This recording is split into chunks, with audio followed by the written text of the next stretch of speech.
बिस्मिल्लाहिर्रहमानिर्रहीम। अस्सलाम वालेकुम स्टूडेंट्स, उम्मीद है आप लोग सब ठीक होंगे। आज का हम अपना क्लास लेक्चर स्टार्ट करते हैं। क्लास 4 के स्टूडेंट्स अपनी बाबुल इस्लाम की बुक्स ओपन करेंगे सब, ठीक है। 4 क्लास के स्टूडेंट्स अपनी बाबुल इस्लाम की बुक्स ओपन करेंगे इस्लामियात की, ताकि हम लोग अपना आज का लेक्चर स्टार्ट कर सकें। और सब बच्चे अपनी बुक का पेज नंबर 55 ओपन करेंगे, ठीक है। Page number 55। आज के इस लेक्चर में जो हमारा चैप्टर है वो है ईमानदारी, ठीक है। इसके हम लोग रीडिंग करेंगे। आप लोगों ने इसको ध्यान से सुनना है और फिर इसको समझना भी है।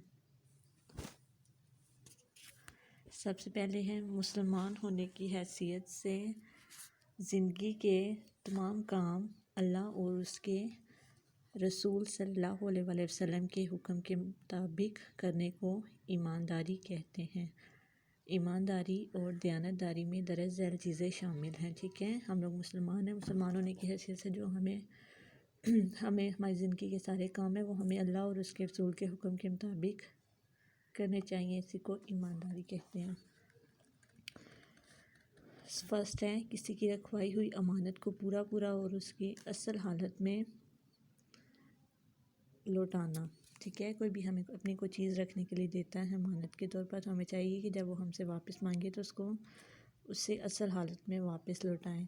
किसी की जो चीज़, जो माल या जो हक़ हमारे ज़िम्मे हो वो इसे असल हालत में वापस करना।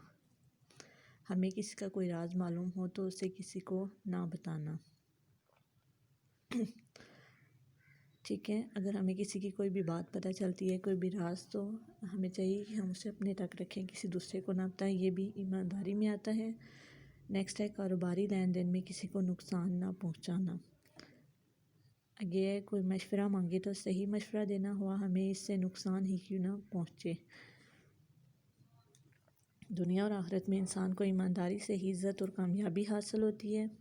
ईमानदारी से एक दूसरे पर एतमाद बढ़ता है।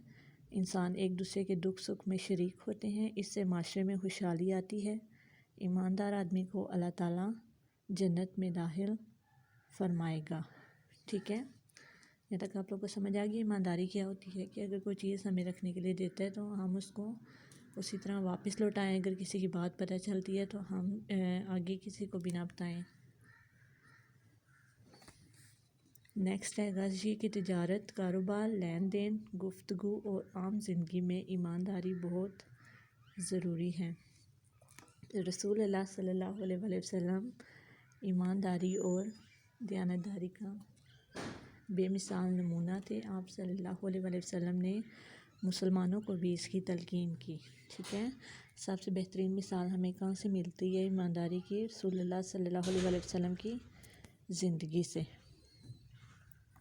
मक्का के मुशरिकीन और कुफ़ार तबलीग इस्लाम की वजह से रसूलुल्लाह सल्लल्लाहु अलैहि वसल्लम के जानी दुश्मन थे। नुकसान पहुँचाने और अज़ियत देने का मौका तलाश करते थे, लेकिन दुश्मनी के बावजूद अपनी अमानतें रसूलुल्लाह सल्लल्लाहु अलैहि वसल्लम के पास रखवाते थे, क्योंकि वो आप सल्लल्लाहु अलैहि वसल्लम को सादिक और अमीन समझते थे। हिजरत के वक्त जबकि मुशरिकीन आप सल्लल्लाहु अलैहि वसल्लम को कत्ल करने के दर पे थे और घर को घेर लिया था, आप सल्लल्लाहु अलैहि वसल्लम ने हज़रत अली रज़ी अल्लाह तआला अन्हु को नसीहत फरमाई कि लोगों की अमानतें उनके हवाले करके मदीने चले आएँ। आप सल्लल्लाहु अलैहि वसल्लम उस वक्त भी दूसरों की अमानतों का ख्याल था। ये सच्चाई और ईमानदारी की बेहतरीन मिसाल है, ठीक है। आप लोग को समझ आ गई कि जो मक्का के जो मुशरिकीन थे और जो काफिर थे वो रसूलुल्लाह सल्लल्लाहु अलैहि वसल्लम के दुश्मन थे और उनको नुकसान पहुंचाते रहते थे, लेकिन उसके बावजूद भी वो जो उनकी अमानतें, कोई भी चीज़ होती थी, वो रसूलुल्लाह सल्लल्लाहु अलैहि वसल्लम के पास रखवाते थे, क्योंकि आप सल्लल्लाहु अलैहि वसल्लम ने कभी किसी की अमानत में खयानत नहीं की थी। आप सल्लल्लाहु अलैहि वसल्लम पूरी ईमानदारी के साथ दूसरों की चीज़ें अपने पास रखते थे।